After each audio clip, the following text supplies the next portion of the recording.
Welcome to the Tech Egg. Don't get scrambled. Enjoy the video. In this video, I will explain how to play Luigi's Mansion 3 with 2 players.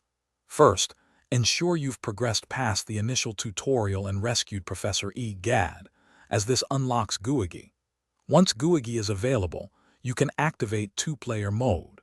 Player 1 will control Luigi, typically with the left Joy-Con, while Player 2 takes charge of Gooigi using the right Joy-Con. It's a fantastic way to explore the haunted hotel together. To bring Gooigi into play for a second person, simply press the right stick on your controller.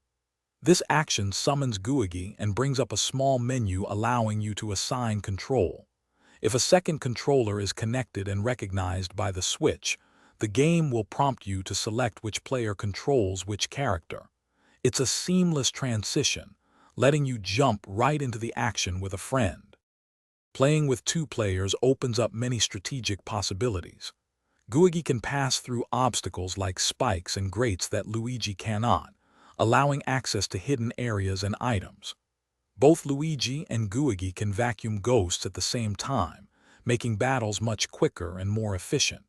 Remember, Gooigi has limited health and will dissolve in water or fire, so careful coordination is key to success. When you're ready to switch back to solo play, perhaps because your friend needs to leave, it's just as easy.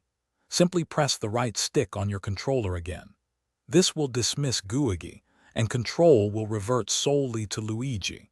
The second player's controller will then become inactive for Gooigi. You can summon Gooigi back for co-op at any time, offering great flexibility throughout your adventure. Thanks for watching. Consider subscribing if I helped unscramble your problems.